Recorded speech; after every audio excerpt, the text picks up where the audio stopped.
Hey, what's going on, everybody? It's Monday night. We are doing a crossover event, but to start things off, we're going to give you the news with Richard from the Ryan Mercer Show with Richard Masso. So I'm Ryan. I'm Richard. Here we go.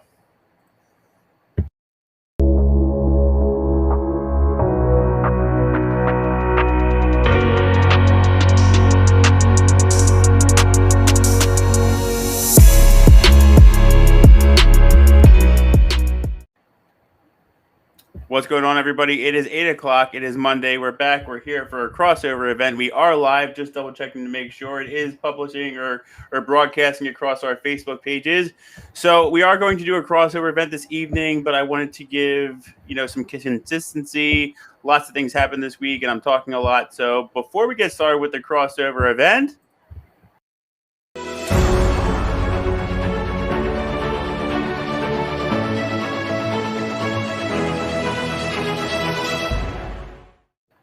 take it away, man. All right. So it was. I think every week we can say it was a busy week in news, even if nothing happened. But this week there were a couple things, and actually, since we skipped last week, so I could. I didn't remember what I did, but I did it. It was fun. We are going to have some news from last week as well. But as always, we lead off with the top 5 at the box office, and I want to say we're officially back, except we're not quite officially back. With no surprise, Black Widow won the weekend box office with $80 million. Often strange for that to be like a perfect number like that. So I'm sure they still have some reporting to come in. But 80 million, not quite the 90 million I think a lot of us thought it would be. But 80 million is not a slouch. And I'll talk more about that total in a minute. But rounding out the top 5 were F9, The Boss Baby, The Forever Purge, and A Quiet Place still in the top 5. We'll see how much longer it can hang on. But they did not make as much as, Black Widow was definitely what people were going to see in theaters this weekend. But apparently, they were also staying home to watch Black Panther. Disney Plus offered for $30 you could get the premiere access, which I don't know if you get it forever or you just get it for a couple days. So we did it, Monica and I. That's how we viewed it. We started it last night. We actually have like 20 minutes left because it's a little bit harder for us to finish movies. Sure, totally. We either start to fall asleep or kids are running around, but we have 20 minutes left. When we did the thing with Rhea, I know we had it for like 3 days. I don't think it's forever, but like 3 days. You don't have it right. Which I guess makes some sort of sense. But when Raya and the Last Dragon came out, when Mulan came out, Disney Plus did not talk about the sales. But this weekend they announced that they made $60 million just in the premiere access sales. So it's one of those things like, am I calling BS? But also they're sharing it because I think they can prove they had a nice number. Whereas unfortunately with Mulan and Raya, I don't think they got the numbers they wanted. Yeah. Whereas Black Widow had that built-in audience. And again, you who might not have been able to see it for 3 weeks if it was only in the theaters, and sometimes not at all because of your job and the kids, this premiere access, I think, blew up big for them. So it looks like something like 215 million across the globe for Black Widow. And, dare I say, talk about it next week. Yeah. So I think if you can pull those last 20 minutes in, if you can't finish the last 20 minutes, I will call and reenact what happens. But yeah, no, either next week could be a nice because Loki will be ending this week. So maybe it's just an all Marvel thing, and we can talk maybe in more detail next Monday about my next news story. What If? What If is a comic book that premiered in the 1970s, and it took an alternative look at things. Like, what if Spider-Man didn't get bit? Peter Parker didn't get bit by the spider, and it bit somebody else. What if Captain America was never unfrozen? What would the Avengers have done? So a lot of really neat stories. Look at that one. What if Killmonger had showed up to save Stark? Yeah, that's it. Yeah, that one I really liked. Actually, that's we call it in the I don't know if it's in the wrestling business, they call it the pop the crowd. Like when Killmonger showed up, that's when I popped. I was like, okay. Don't know if I love the animation, but that probably is what makes it easier for them to get it done quicker. Sure, But yeah. I was listening to the voices, and I don't know if it's the case for everyone, but Ryan reported on the Oppenheimer Project's Facebook page earlier this week that Chadwick. I love how I have this thing where I forget names sometimes, but like, man, if I forget Chadwick Boseman, I need some help. Chadwick Boseman, this could potentially be his last performance. Not quite sure. I always note, you always note when musicians, actors, people pass in an untimely way that projects show up years later, right, of course, or something. randomly. Yeah, like trust me, if he has 10 minutes of a film shot somewhere that didn't go anywhere, somebody will try to make it work. So of course, yeah. It's both a fortunate and unfortunate thing that happens in Hollywood. But What If will be hitting soon in August.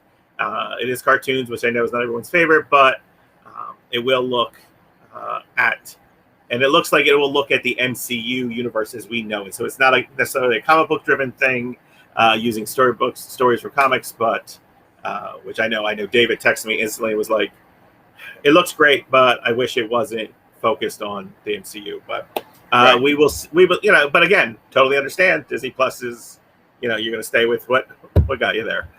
So, all right. So there was a fight on Friday night.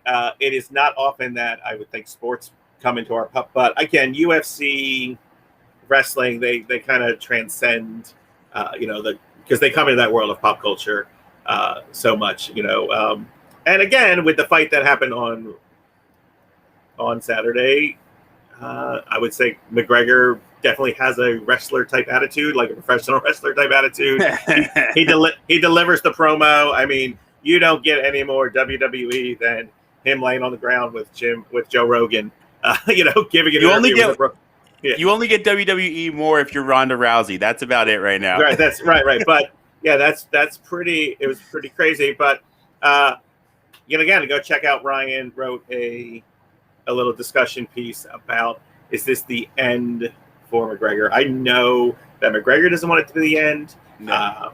I don't know if you know off the top of the head. I'm sure his payday was something stupid for this.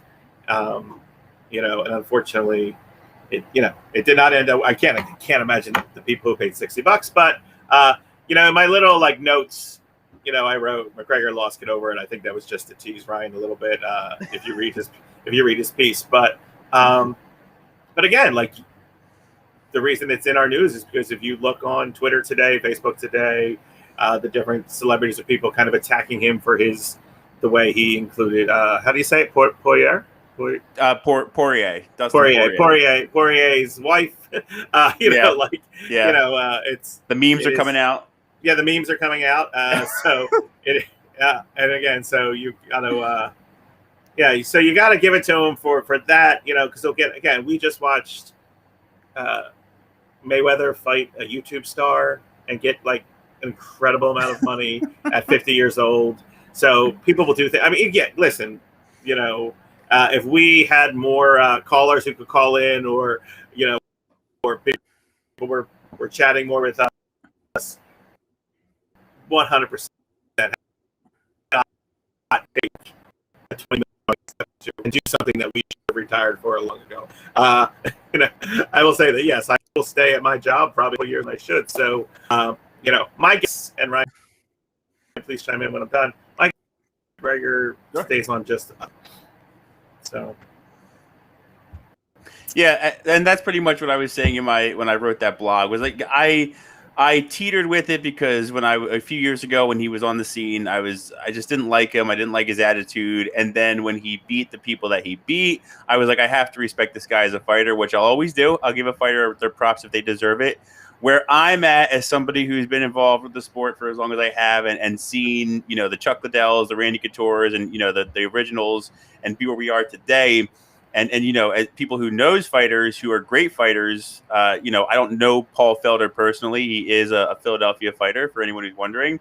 But a few weeks ago, he announced to the UFC that he's retiring just because the fire's not there anymore. And he said that he would never let himself get to the point where he embarrassed himself or he was just training to train and his heart wasn't in it. I don't know if McGregor's heart is there. He's definitely saying that he is. But I personally feel like he's at that point in his career where he's teetering with, I can walk away with some sort of legacy. I broke my leg. It was a horrible snap. I may never be able to fight the way I did before, but I still have my legacy. And Danielle Cormier was saying this during the post-fight interview, that Conor McGregor may not be done, but they believe he's done fighting top-level guys. So if I were him, I would just walk away. He has tons of money. He can still leave with a bit of a legacy. Don't be that fighter who just runs your name and career into the ground. Like, walk away when it's the right time. That's where I'm at. Yeah, no, and you hit on something I was just going to say before this turns into a UFC podcast that we didn't know we were going to have.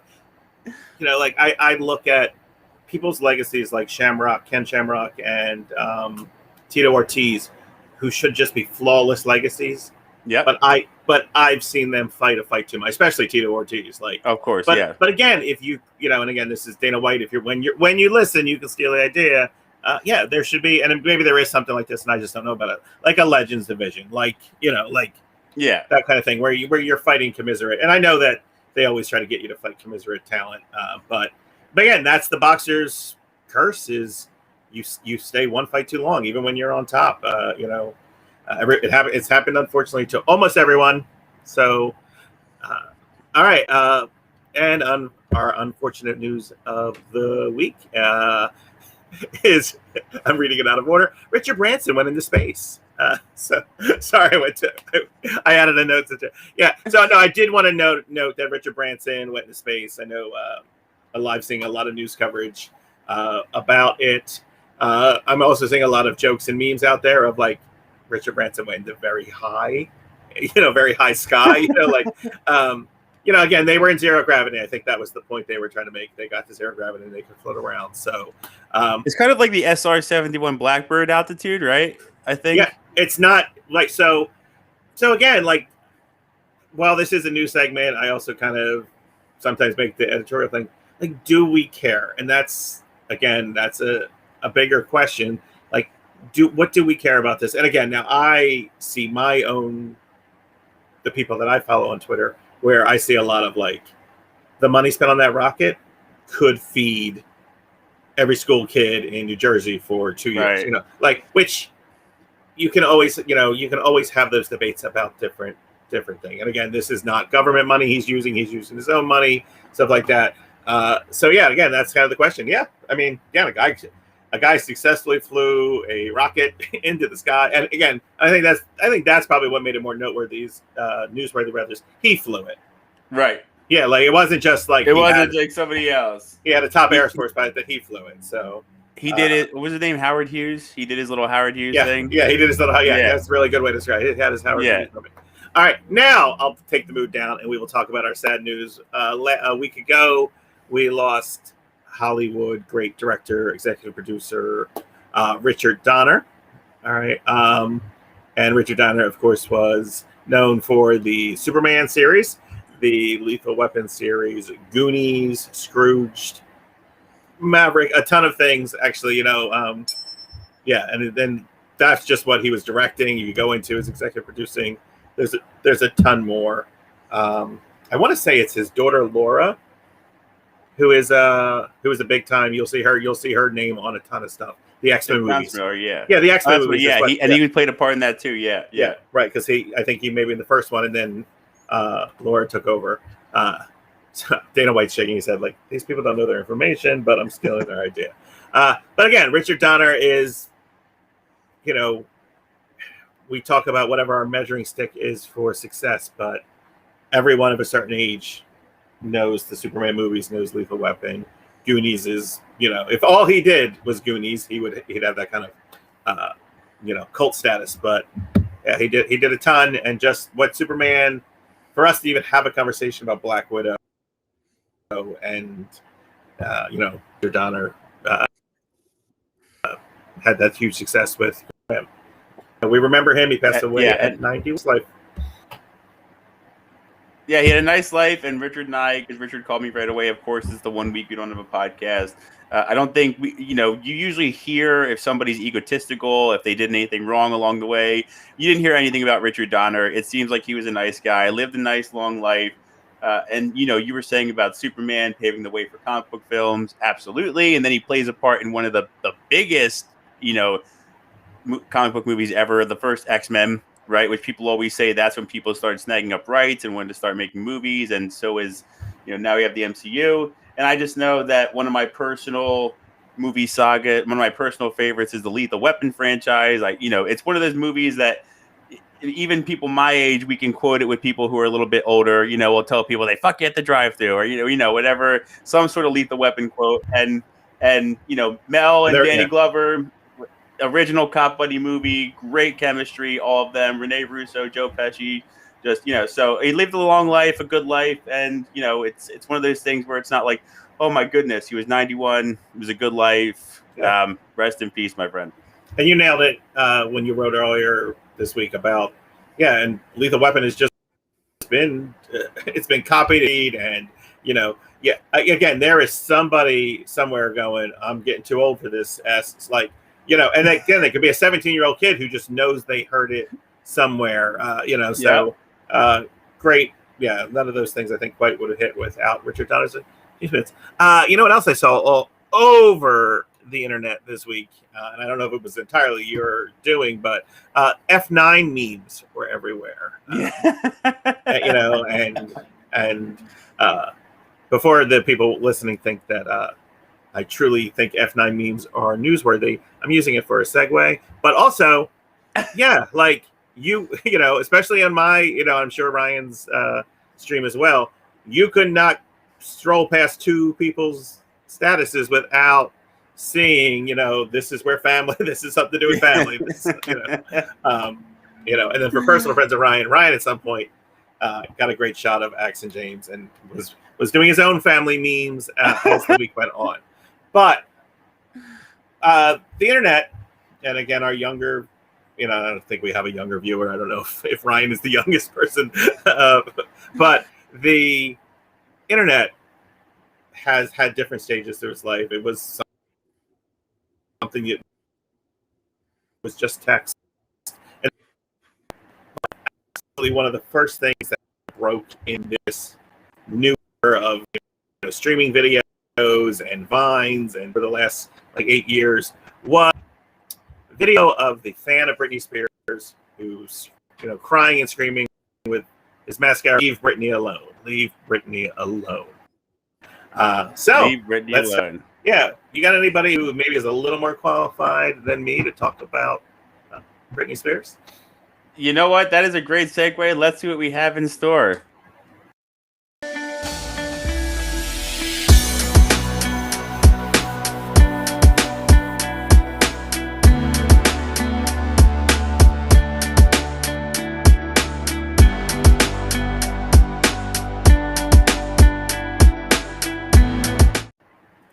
Okay, everybody. So like we said, this is a crossover event. It's the Ryan Mercer Show with Richard Masso and also Dr. Mom, because like Richard said, my mother is an attorney and a family therapist. So, I mean, who more qualified to talk about a conservatorship and also, possibly the mental health state of Britney Spears and mental health in general?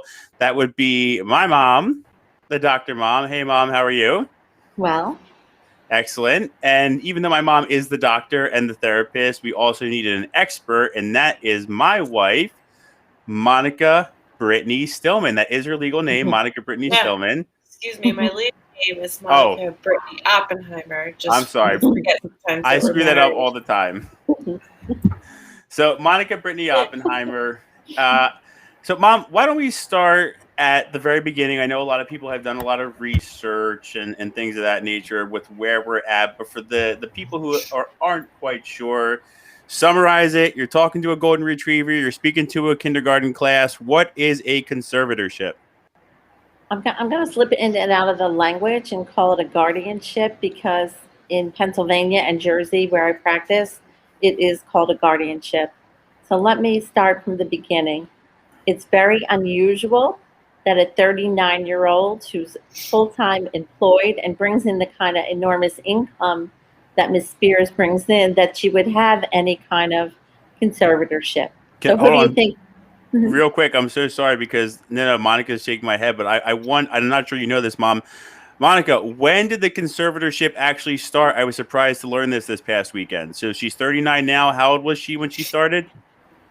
Well, I think it's been since 2013 we saw the other night. 2008. 2008. Okay. When she So had quite a while. she had a psychiatric incident. But whether it's do the math, whether she was 20 something or 30 something, here's what guardianships or conservatorships are. They're a protective mechanism, right, to protect the person. So who would they be for, guys? They would be for the elderly, people starting dementia. That's the common one that we see, that somebody sets up a guardianship or a conservatorship for the elderly, for the mentally infirm, and we'll talk about that, for somebody with some psychiatric or physical disability, and someone who's not competent, who maybe has a lesser ability to understand about spending money, how to spend their money. And they're not just, let me just say on that note, I don't know if everybody realizes that they're not just for economic reasons. You can devise all different ones. So you can devise one for an economic reason. It can extend into her personal life, all kinds of decisions. So who gets to make this choice? Who gets to put a conservatorship on me or over me? See, no, that's a great question. So one thing, just as a backstory to that, you have to understand that in the field of mental health, we're always thinking about the least restrictive environment. And that's a big issue. We're going to talk about that tonight. Was this the least restrictive? So what she agreed to, I wasn't there. I don't know what she agreed to, but this one was quite restrictive. And I can't imagine that she really understood what she was agreeing to. So usually who would start it? If it's for the elderly, if it's for protection, if it's for the infirm or sick, it's usually the family who starts that. So who's going to take it to agree to it? Yeah. I think Do you in her have case, to agree to it? no, you don't have to agree to anything. So in everything in the law, that's a great question. You know, what about the agreement? So everything in the law has a standard, right? So there's a standard. So they have to prove, if they're disagreeable, then they have to prove that they weren't competent. So let's go back for a minute to what I said about somebody. Let's say one of your parents is starting dementia and they cannot make their own decisions. They can't make their medical decisions. They don't understand the depth of what the doctor's telling them. Then you have to go and petition to prove, if they're disagreeable, then you petition and you have to show the standard for competency. And that's what this is going to come down to for those of you who are going to follow the news. The burden is going to be on Britney Spears to prove that she doesn't need it, or maybe not need it as restrictive, right? Because what I was trying to say before is, as an attorney, we don't see anything like this but in Hollywood. Because who would you see it for? You're not going to see it for somebody. How many millions? I don't have all the statistics. How many millions did she make last year? Does anybody know? So let's kick that to Monica. Monica, when was the last time she performed? Because she's refusing to perform due to the conservatorship, or has been for some time, or something like that. When she had her residency in Las Vegas, she was pulling in $1 million a week. And when did she stop performing? Now that she's not performing. When did she stop performing? When? 2018. And they tried to sign her on for another deal, and she walked out and looked like she was going to do it, and then decided she pulled from it and wasn't going to do it because she didn't want to, give the money, the control of that money up. So obviously she'll have her net worth that she's accumulated over the length of her career. She has royalties of all sorts, I'm sure. So how much did she make last year performing? We're going to go zero royalties. Definitely up there, but it's replenishing her estate, which everybody has their hands in at the moment, correct? Yeah, correct. Look, my quick Google search looks like, she could have pulled in as much as 40 million to 60 million last year on her name and her royalties and such. So just her name and her royalties. Yeah. That's crazy. So and also on her performing. So who are you going to see? So here's the dichotomy here. So how can you say somebody's incompetent, right? And can't manage their affairs, but that is capable to bring that in. So that's a question that I have, because like I was saying, this isn't the typical kind of thing that you see. I forget how long it was, Ryan, a few months ago, maybe, with our nephew, Sean, we did something just on this topic on who's protecting the young stars, remember? Yes, and actually, I was going to kick that. Go ahead. So let's go back, like Monica was saying. I think, maybe Richard can search. I think she came to fame with the Mickey Mouse Club. Was that the first thing that she did? That's why Monica's here. Go ahead. Right. So I think what we're looking at is an ultimate example of like a pageant princess gone big, and her parents would kind of parade her around after they realized that she had this talent with singing. She was on the talent show with what's that guy's name? The star Ed McMahon and Star Search. Yes, Ed McMahon. That Go, was Richard. You remember the name? Yes, that was her first big, public showing, and then she went on to not win, but to earn her spot on the Mickey Mouse Club Mouseketeer situation. But when we learned that she spent some time alone with just mom in New York, and then they had the younger sibling with quite some age difference. So mom went back and left her with a chaperone, they called it, a babysitter, if you will. And neither parent was really there for much of what was going on in her rise to fame. And then as she did rise, they started to kind of trickle back in. But I think what we realized in 2020, 2021 is that what she really experienced was a mental health crisis.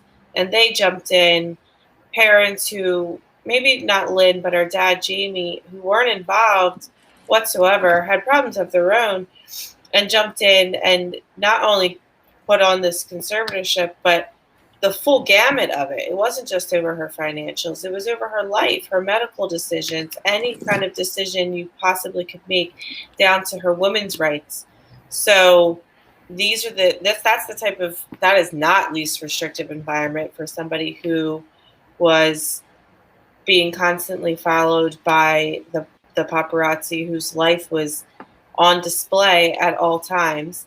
And she had a mental break. I have a mental break at 7:00 after all three kids and Ryan have been touching me all day. So I get that. I just need a break kind of sense of what she was doing, except for she was doing it in the public eye. So instead of getting her the true help she needed, they still needed her to be their prize pony and make the money.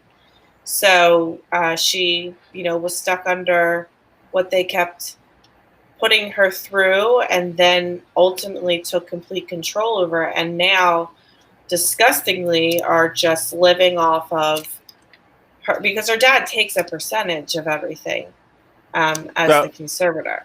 So we're talking about all the stuff that people kind of know about, which is fine. We're summarizing, if you will. But I want to kick it to Richard because I know he's got something in his stomach. He's got a burning thing that he wants to say, and it's not heartburn. But I remember Richard and I talked about this before we did the podcast about who's watching our celebrities, and he has a big issue, which is fine because I do too, and I think you do as well, both of you, villainizing our celebrities. So Richard, where are you kind of at with this, what you know about Britney Spears and how she's just being completely, I think more now people are on her side, but remember, we watched in the documentary, we all saw it. She shaved her head. She had the incident with the baby on her lap, which she explained in an interview, and I kind of get it, but it's like, okay, you can't be doing that. But, to just be like, she's a whore, she's a bimbo, just because she was hanging out with Paris Hilton. Where are you kind of at with that whole thing? Yeah, no, when Monica was talking the entire time, I had nothing but sympathy. Because, and again, we do that. We villainize people. It's just easy. It's just really, really easy with whatever Kendall's doing, what Kendall Jenner's doing today, what, Kourtney Kardashian's doing. We do this.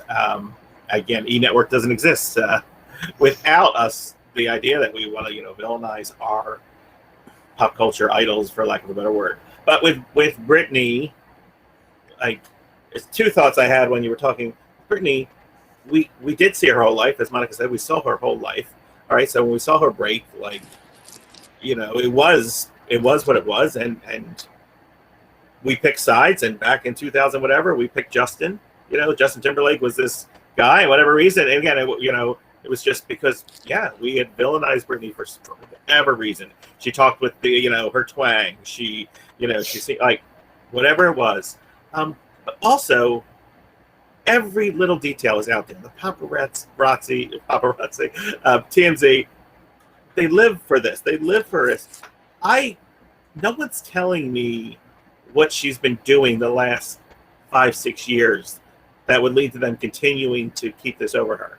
And again, I would say that she would need constant help. Like she would need to see someone. She would always need people in her life. But I'm not hearing any stories of abuse of her children. I'm not hearing stories. Again, we think of all the things where people are spending their money. So this is just, again, unless we're not hearing these, unless we're not seeing these stories, but again, it just seems. She's old news, She's in her 30s. They have their little TikTok stars that they're following now and trying to, they have their own right. But realities. she's also But I guess what I was meaning is like whatever Jamie and I was gonna say, is the mom named Lynn too? Lynn. Lynn, so that's where Jamie and Lynn gets their name. Yeah, yes. Whether Jamie and Lynn, whatever they're deeming reason to keep this conservatorship in, we're not getting to hear that, and I don't know if that's that's true. So. I do want to add in. You made a little comment about Paris Hilton. If you watch her documentary as well, I don't know if anybody has, but Paris Hilton is an extremely smart woman, individual, and the little persona that she put out in the public was a business move, in the sense that in her real life, she's not so oh my God, she doesn't play that persona in her real life. She played that because at this time, when the Paris Hilton was hooking up with Kim Kardashian and Britney Spears and Lindsay Lohan, they were making a lot of money off of their fame and off of what was out there in the media. Media was huge, and paparazzi was huge in that time. It's taken a step back now as we have had a different lens in social media, and there's different social media platforms. But where we got our news from about celebrities was TMZ and People magazine and the covers of magazines. So in order to be seen, in order to be heard, you couldn't just pop on your phone on Instagram and do an Insta story. You had to be out there and seen and heard. So the things that they decided to do and go out to these clubs and just kind of walk into a store and walk out of a store, was there ways to be seen. So when Britney had this break and then decided that she wanted to reinvent her image and get back out into the media and be seen back with her hair and going out and showing that she's, maybe not making the best decisions hanging out in the clubs and stuff as a mother of two, but that she was, just not locked away in a hole somewhere and forgetting that she ever was a person in society. So she started to hang out with the people who were being seen and being photographed. And that was how you did things then. There was no instant story of an Instagram where people could see into their lives. Right, but the media is not selling facts, right? They don't want to right? They don't want to have a boring legal discussion because the law can be boring. They want to talk about what's going to sell, whatever it is they're selling, right? If it's a magazine or whatever. But Richard, you did something that Ryan does, which is very good. You asked multiple questions in your statement. So can we go back? Can we just kick this conversation back for a minute about what the standard is? So Richard raised an interesting question. How do you disprove that you're not mentally ill anymore? And that's really a serious question, because part of what I wanted to talk about was the whole mental health system. What's going to be the standard? And so I think, first of all, let's talk about, do we have a double standard? So 100%. You guys 100%. being, so you're somewhat still in your youth, right? Give me 10 male stars who haven't slept with God knows how many of their female co-stars, this and that. Give me 10 male stars who haven't done some of this, and nobody's after them or their money. How come? So do we have a double standard for the men and women in the pop industry or music industry? Yeah, that's that one goes without thing, saying, of course. Yeah. right? I mean, so tell me who could pass the test. I started thinking about it as an attorney. So, Who hasn't had a drug issue, an alcohol? Go ahead, tell me well, 10 no, superstars. what I was gonna say was that superstars aside, and I said this when I posted about it on Facebook a couple days ago, whatever it was. I almost bypassed this entire topic because I was just like, I don't really know what's going on. People are talking about it all the time. There's a documentary about it. Like, what could the four of us, or just the two of us, or three of us, really bring to the topic? When I heard Britney Spears' testimony, or I was trying to read it, I texted Monica and I said I felt like I was reading something a sixth grader wrote, and that's not a jab at Britney because going back to how young she started, she was in the scene. It just didn't stop, I don't think. And, I don't know what her school life was like. I don't know what her life was like. And this is where I wanted to ask you, Mom, like, if her, if how she speaks, if how she writes, like, if this is this a result of just not being able to slow everything down? It falls on her parents. Like, it'd be just because she was never able. And then, Monica can speak to this as well. And Richard, I'm sure, being in education, like, is her mindset, the way she writes, speaks, is it just because things didn't slow down at such a young age? Is it a learning disability? I mean, me personally, I don't want to go that far because I feel like it does have something to do with how quickly and how fast she rose to fame. But I mean, like, how does all of that affect a child star, which she was, and then a teenage pop star, and then, an adult? Like, for us, it's like, well, I went to elementary school, and then I went to high school, and then I went to college, and then I bounced around in careers. This girl, her entire life has been in the spotlight. Like, is this the result of just being in the spotlight forever? How has the fame affected her mental health, her learning ability? Just so many questions because I was honestly scared when I read what I read. Of her testimony. That just like her meant like her, like I said, her ability to speak, her ability to write. It just doesn't seem like everything's there. Like, all the pieces aren't coming together. Like, she never got past the sixth grade, which again, she was always in the spotlight. But that's just how, and it's not a jab at her. Like I said, I'm not blaming her. Her parents really forced the lifestyle on her, and people say that she did love it, but I'm just not sure where I'm at with it. What do you guys think? She has what we call like interrupted education. So Okay. She was away when she was doing the Mickey Mouse stuff, and she was away, and they may have claimed to have tutors or what have you, but she did claim that, and she did show in the documentary that when she came home, she went to high school for 2 years, and that's, as far as we've heard, the most stable time of education were those 2 years. So before that, she was in and out of New York and her hometown, and we can't speak to the strengths of her hometown education.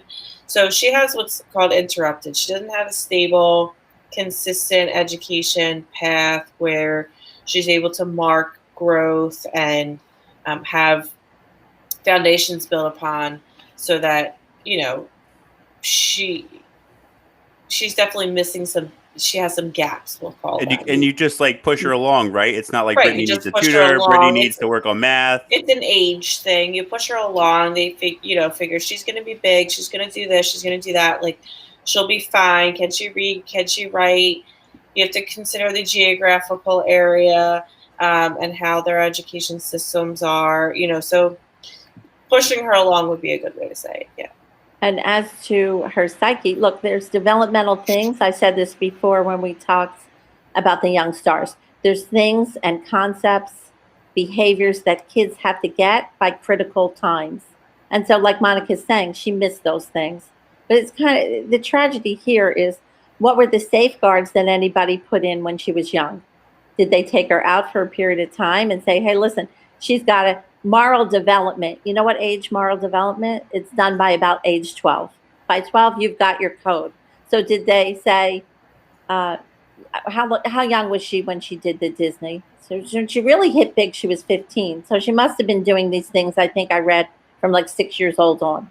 So did anybody say, we're like Monica's saying, hey, listen, nothing's more important than education. We don't care how much money she's going to make. And not just education of mathematics or science, but social education. So did they take her out for a period of time and give her some normalization? No.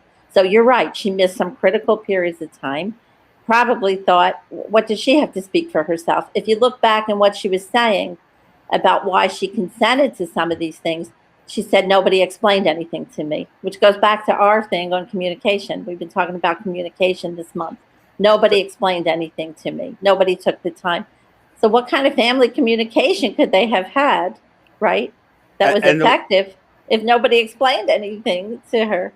Well, I was going to say, and one thing that I noticed in the documentary that we were watching was that when she was younger, when she was getting big, when she's a teenager, she was excited, she was happy, she was dancing, but like who wouldn't be, right? You're 15, you're 16, you're on top of the world, you're dancing, you're making more money than you can even keep up with or know that you have.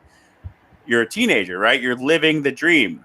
But then 25 hits, 26 hits, 28 hits, and you're kind of like, maybe, you know, I can't speak for her, but maybe that's the point where you're kind of like, I really missed out on some things. My life just kept going. And, you know, you can like see it in her face. She starts to just become, it's just the glow, it goes away. I actually don't think that it's come back since, but right. The glow just went away. And I felt horrible. And I did write a blog about it because I just felt like I needed to get some thoughts off my head.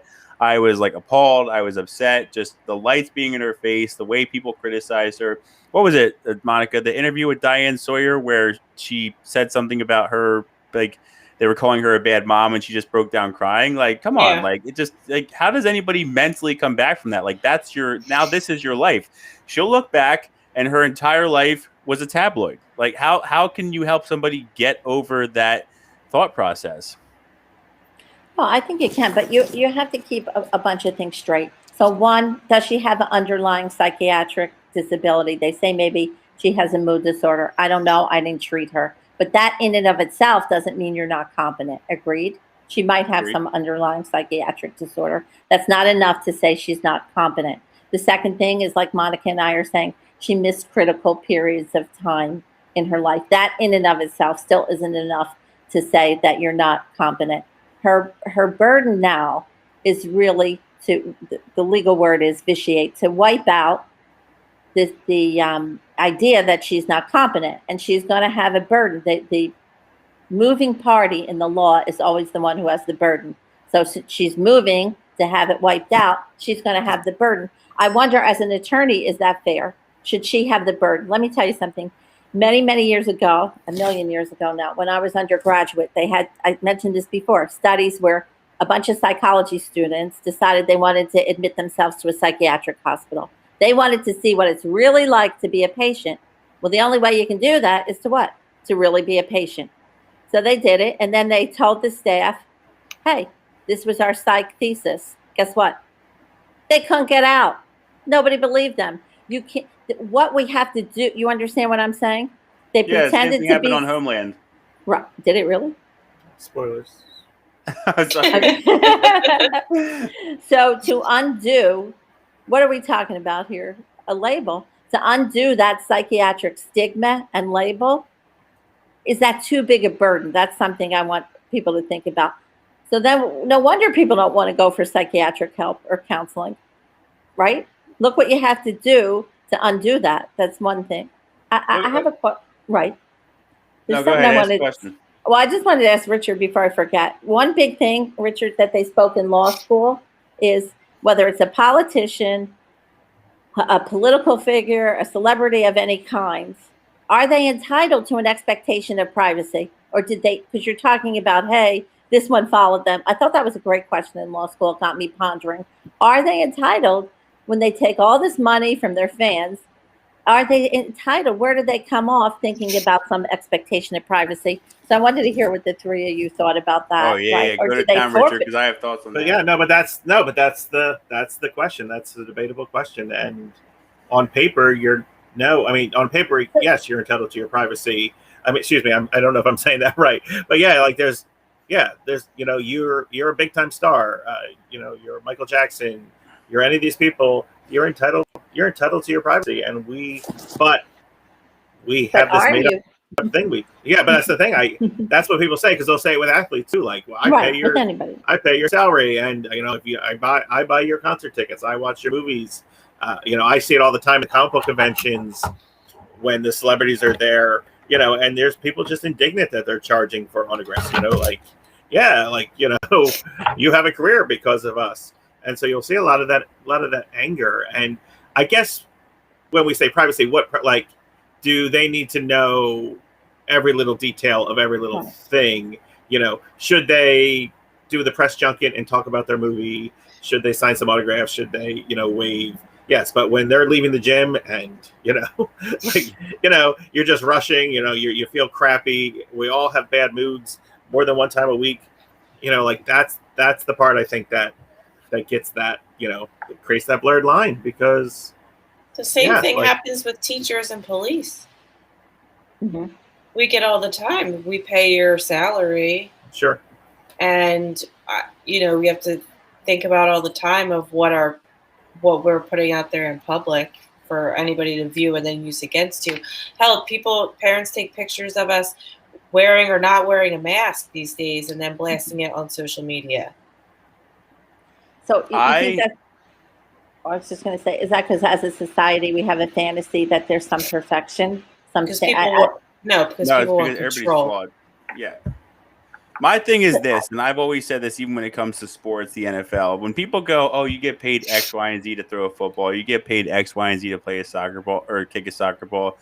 If anybody does their research, and I think all of us know, it wasn't like that. It's inflation, all right? And if I'm playing for the NFL, which I'm not because I'm not quick or that good, but if I'm a if I'm an athlete, all right, and what's his name? Roger Goodell, the NFL owner or president, if he's getting some sort of cut of Doritos, Pepsi, the tickets, all these rich fat cats, respectfully, I'm sure they worked hard to get there, some of them. If they're getting a cut, well, I want my cut, right? And I think that's something that people often forget, right? You can't just have that $47,000 a year, $60,000 a year, $80,000 a year salary for pro athletes when it's a multi-billion-dollar thing. When it comes to privacy, my thought on the whole thing is, and this goes back to what we did the original podcast on, who's watching after our celebrities. We feel sympathy for a mom who, something happens to her and there's a news article about it. We react and we're sympathetic. If that was Britney Spears, what does it matter? She has tons of money. She's fine. No, asshole. She's not to me, and that's what I said in my blog, we want police officers to have a certain level of mental health training. We want to make sure that our youth is taken care of with mental health. Teen suicide is on the rise. But society, I don't think anybody in these four corners, society draws the line at the celebrities.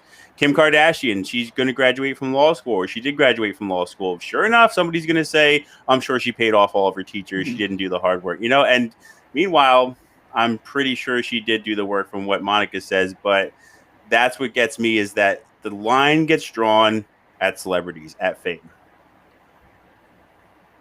Right. But I want to go back. Anybody pick it up.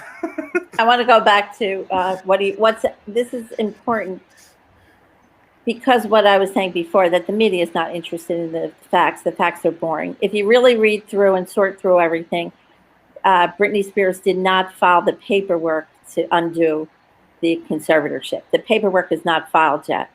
So I do think it will be important for people to watch, because there's going to be this question of a standard. One, how do you undo? Once you have that mental health label, what do you're young in your lives, for your kids, what do you want the standard to be to undo it?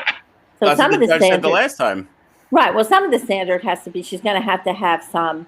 There's going to be lengthy depositions. Let me just talk about the legality of this. This is not going away in a minute. So if she is successful and gets a different attorney appointed, then the next phase will be she'll file her paperwork to have this undone. And what's the next step is something we call discovery. The media is going to go insane with discovery. You know what discovery is in the law? Discovery is a series of depositions. And who do you call? Witnesses. Well, Who's going to wait. be her witnesses? Here's my question for you, and this goes Sure. back to the mental health system. So this is gonna, and I think this goes for all of us. If I'm enraged, let's just say I'm enraged, I'm freaking out for whatever reason. Somebody grabbed Monica's ass in the bar, whatever, and a cop walks up to me and he says, "Yo, what's your problem?" Immediately, even though I didn't start it, I'm gonna be like, "Yo, you better fucking back up off me," right? I think that's human nature. Is that when somebody's upset, don't be the person to accuse them right off the bat, right? So I mean, I don't know what the process is. Maybe you can speak to this, Mom. I think there needs to be somebody, because Brittany, in her mind, is in a prison. And let's say they're like, all right, Brittany, we're going to release the conservatorship a little bit, but you have to do X, Y, and Z. Who's going to be the life coach to be like, all right, Britt, I know you don't want to do this. I know you don't want to talk to this person, but you have to. You have to keep calm. You have to go through the motions. I know you've been doing this for years, but we have to get from point A to point B. Like, without her being like, nope, I'm not going to this therapy appointment. I'm over it. Or nope. And then suddenly it's like, well, I can't let it go of the conservatorship. You're not doing anything I asked you to do. Like, how do we get her help for that? But now, like usual, you asked a few questions in one. And so you've gone back to a point. Should you ever have, with the amount of wealth that she had, and by the way, something doesn't add up, because if you look, it will say her net worth right now is $60 or $70 million. Yeah, it seems low. At one time, it was close to $500 million. So Yeah. It might be what as to Monica's point, who's benefiting. But here, should you ever have a one-person guardianship, one person who also is digging their hand in the pot and getting some financial benefit? I don't understand how this ever got set up this way in the first place. A lot of the things that I see set up are, again, it's usually an aging parent, so it's a few of the children, right? It's not just Right. one person. So listen to what is going on. There is one person, her father, who has a legal interest in keeping it. How is that fair? It doesn't make any sense. I think at that level of wealth, if you have a conservatorship or guardianship, at that level of wealth, you have to have somebody who's very wealthy, who doesn't need any legal interest to be that person, like you're saying. So whether that's one of her friends, somebody who she trusts, but I don't see how you can. God knows what the father made off of this. So she's going to have a different kind of team. And But again, go back to that least restrictive. Do I think after all the depositions, like I said, this is going to go into the next phase of legality, which is discovery. The media will be all over it. It could be nannies. I know there was some little, maybe Monica knows, one of the points for her incompetency was some debacle she got into with the ex-husband. And no surprise, some kind of heated fight with the ex over the kids. yeah, like there was a police helicopter and things. Like she held herself hostage or something, right? Or Yeah, how she the was kids supposed hostage. to give the kids back, and she That didn't was give the it. kids back. Right. So they're going to use that. But she's going to have to have some professionals come in. I think if I'm her, I want some mental health professionals to come in, just like Ryan's saying, and saying they'll be, whether it's a psychiatrist, if she is truly bipolar, for psychotropic medication, a talk therapist. She needs to argue the same way anybody else would argue, which is So my other. in a Right. conservatorship, my question is, how does she get people that she chooses? Because she has all of that. She has 3 to 4 appointments a week with therapists and psychologists and psychiatric people, but they're all appointed by the court in the conservatorship. So how does she go about getting her own evaluations done if she can't make decisions like that for herself? Right. So she's going to have to, when they get to that phase of discovery, she's going to need a really good lawyer to undo the testimony and say that there's bias, just like you're saying. Segue. Right. I didn't read that article. Do they address that in there? It just says that she's speaking with a prosecutor to represent her in the conservatorship after her current court-appointed lawyer has left, or resigned rather, and he's also represented some go down to the bottom if you can. At the very last paragraph, it just says that he's also represented like All the biggies. couple people at the end. Right. But this is a turning point, isn't it? She didn't have any say in that's going to be a legal turning team. point. Right. I mean, she's just talking. I don't know. She still doesn't have any power to say, I want this guy. I mean, she can't hire him. She still needs to be appointed by the court or hired by the conservatorship. So she could just plead all day, like, I want this guy, but she doesn't have any choice in the matter. But yes and no, because remember what I said? She didn't file yet. There's nothing official yet. The news is not getting the facts accurate. So then when she files and they start to do discovery and they make it, we say de minimis, that all the testimony is no good. It was all biased. She didn't pick anybody. She doesn't feel comfortable. Maybe they're aligned with the father. That's when they take all the subjective standards and say, this is not an objective mental health. And then, of course, her attorney can petition the judge, like we always do, to get some kind of objective standard from somebody who didn't treat her before, who didn't know her. And you'll see that, like I said, this will get tied up for a long, long time. There's not going to be any easy fix. And money's not a problem, right? Because she'll be able, God knows what the attorneys will make. And so, which brings me back to this question. Could this have all been settled by better family communication? I don't know, Monica, do you know about her relationship with her dad currently? Like, how did it get to this point that she will be spending God knows how much money on a legal battle? And what's the battle? The battle's between a father and a daughter. That's outrageous, isn't it? I think that they had a pretty decent relationship, although he wasn't present for a lot of it because he was working or in rehab himself for alcoholism. So the relationship wasn't always physically there. But then when he signed on, or when this whole conservatorship thing happened, I think she still kept a relationship with him in the beginning. And then when she grew into being more mindful about being a woman and an individual, and this free Britney movement started, their relationship grew apart because he was not willing to hear or work with her on any of those points. So I think that he has his own sense of needing to control. It seemed like that in the conversation with he and his wife. It was, he made the decisions. He decided what was going to be done, and then just barked the orders to everyone else. And when things were going a way that he didn't approve of as her father, this is his way of going around and making it legal so that he could control her money past, when she was old enough for it to be her own money.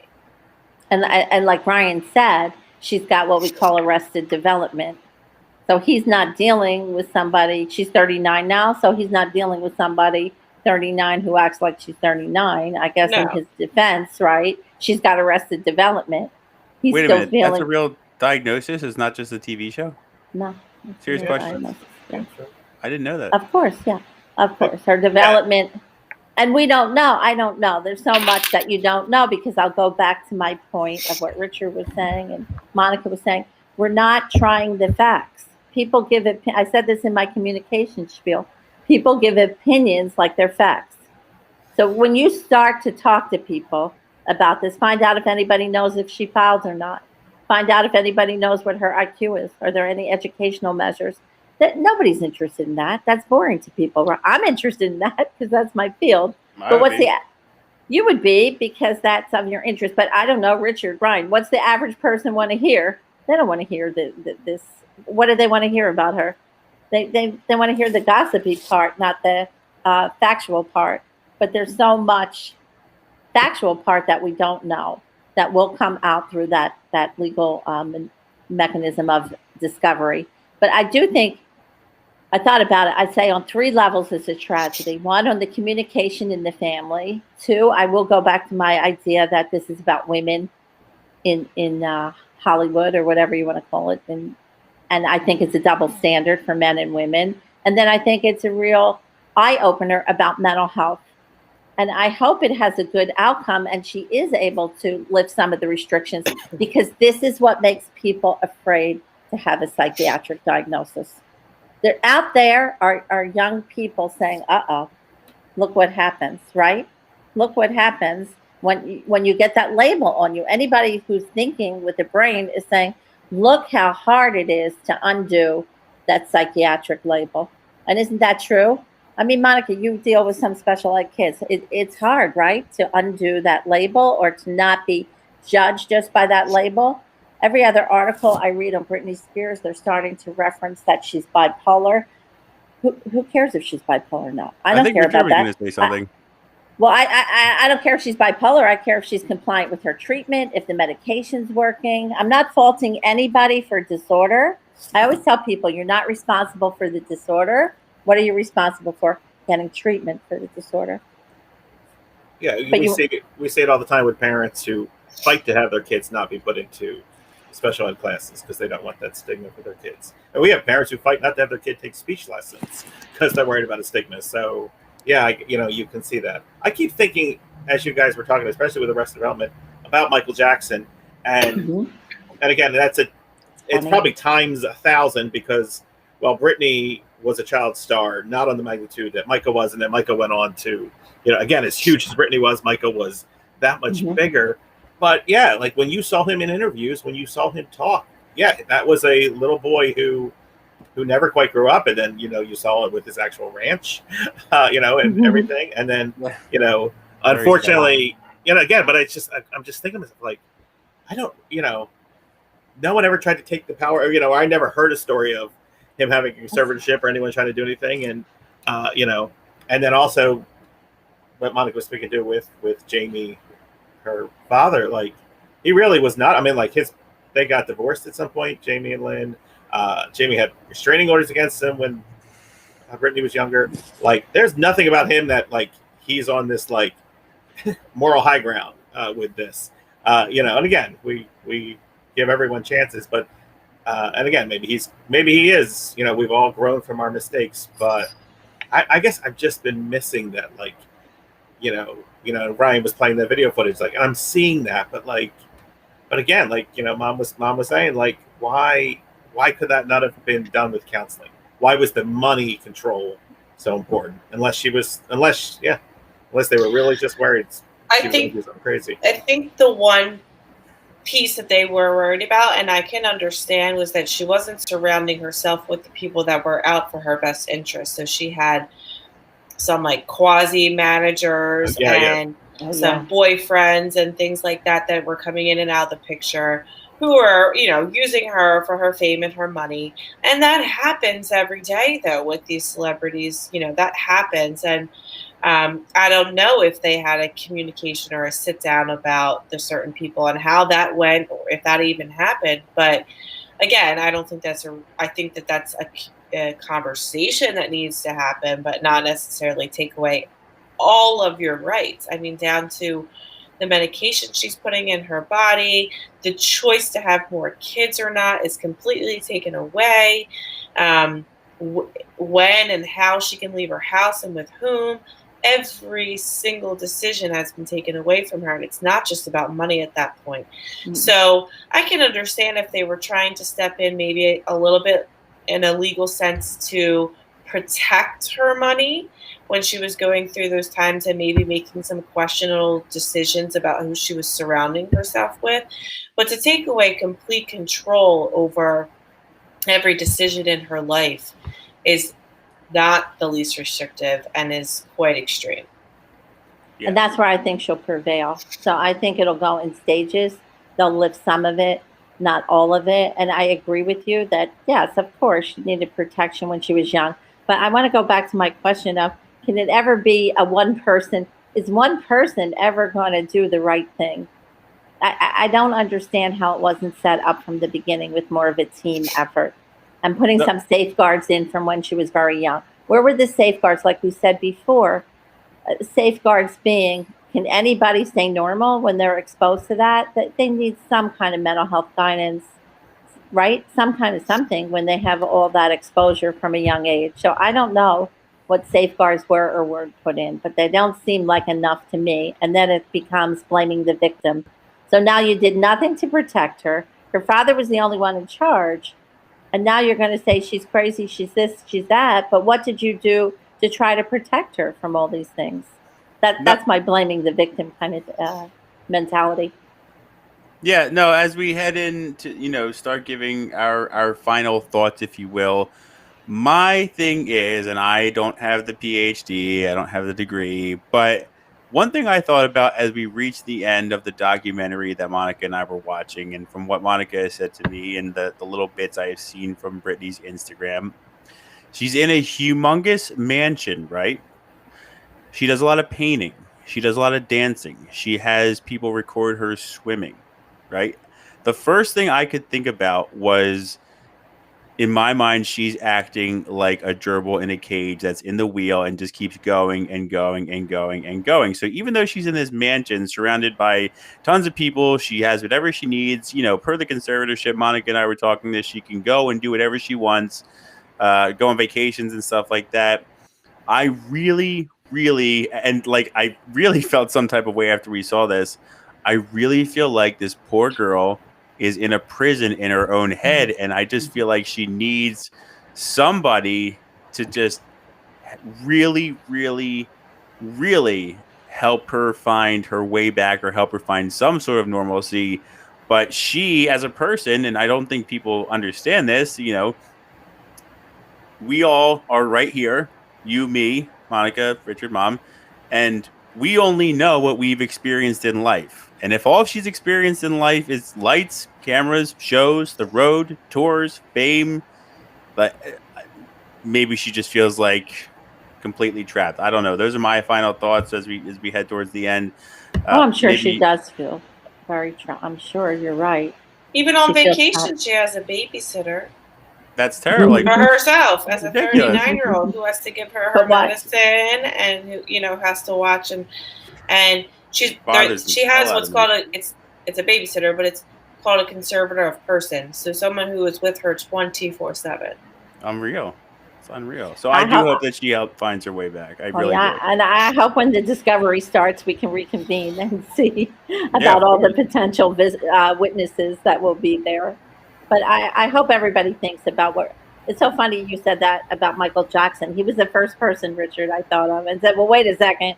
What kind of competency tests could he pass, right? Right. And again, I know he came with separate issues that, on Brittany's worst day, she's not been accused of anything that Michael was. But again, I can't help us for my closing thoughts is two things. One, we keep referencing how do we not let this happen, and it's a tough one because it's almost like doing a prenup before a wedding. Like when you're sitting there and you have your 13-year-old, and do you sit there with your 13-year-old and really sign a contract to, and no, you have no clue. And even when Hit Me Baby One More Time first came out, they had no clue, and then they blew up. And I see like someone like a Billie Eilish who, for everything I see, seems like it's more together and it's a different situation. And again, but again, she had similar, where she blew up at a certain point. And, but again, right now is avoiding the trappings.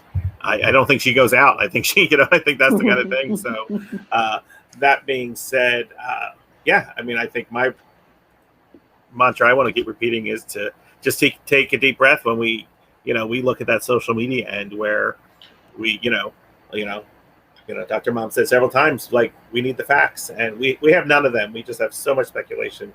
But again, social media wouldn't be a thing if everyone just commented, well, let's wait and see, or hopefully it works out for the best. Right. I'm sure they didn't mean it. Right. So how about you, Mon, the mom? I just want to say that I think we're looking at an adult, but I think she's still very much a child. And I think that as parents, we always have to keep in mind how important our role is in our children's lives. As you and I have learned in our own lives, that childhood trauma sticks with you no matter if you're 12, 22, 32, it still bears the ugliness throughout your years. So she obviously has a rough and rocky road ahead of her, but I don't think that it's been a smooth ride no matter how many millions she made, because her heart and soul wasn't always complete. Oh yeah, it's going to get like a roller coaster ride because of that discovering and the depositions and what it's going to be a very very heated kind of process for her right now. You'll see it will really really heat up. I think so. So I don't get very very smutty the potential to get that way. But I want to say one other thing when Richard made me think before we finish real quick. When you said, Richard, about the facts, did any of you think, where were the facts? Where are the reports? In these kind of arrangements, legal arrangements, there should have been some reports, like Ryan was saying, and Monica was saying, is she making progress? Is the people treating her making progress? This is a very sloppy conservatorship that was set up, very sloppy, resting on their laurels. I think there has to be some kind of annual report. Wasn't there? If you had something this serious and this restrictive, where's the reports? There's none. Wait do you see what happens? Watch. It's going to be interesting because it was a faulty setup to begin with no interest, as Ryan said, in getting her better, in making progress, in saying, was she compliant? None of that. Did you hear any of that? Is anybody talking about? It's insanity that nobody's talking about anything like that, right? Yeah. So keep watching. Let's see if we can get everybody a little more critical in their analysis of this. Excellent. So I had fun. So Monica, thank you for joining us. It was a nice crossover event, but we're hoping that that the tides turn, that Brittany can start to get some of her space and freedom back. And again, like we say, she's allowed to go on vacation. She's allowed to do this, that, and the other thing. But I would be really pissed off if somebody was like, hey, you have to take your meds at 9 a.m. I couldn't do that every day, right? I don't think anybody wants to do that. No. So we're hoping that everything works out and we will reconvene at the end of this. It's the saga. But yes, thank you to everybody who has tuned in. Thank you, Monica, for joining us. Thank you, Dr. Mom. And thank you, Richard, as always. We will see everybody next time. Take care. Good night. Good night.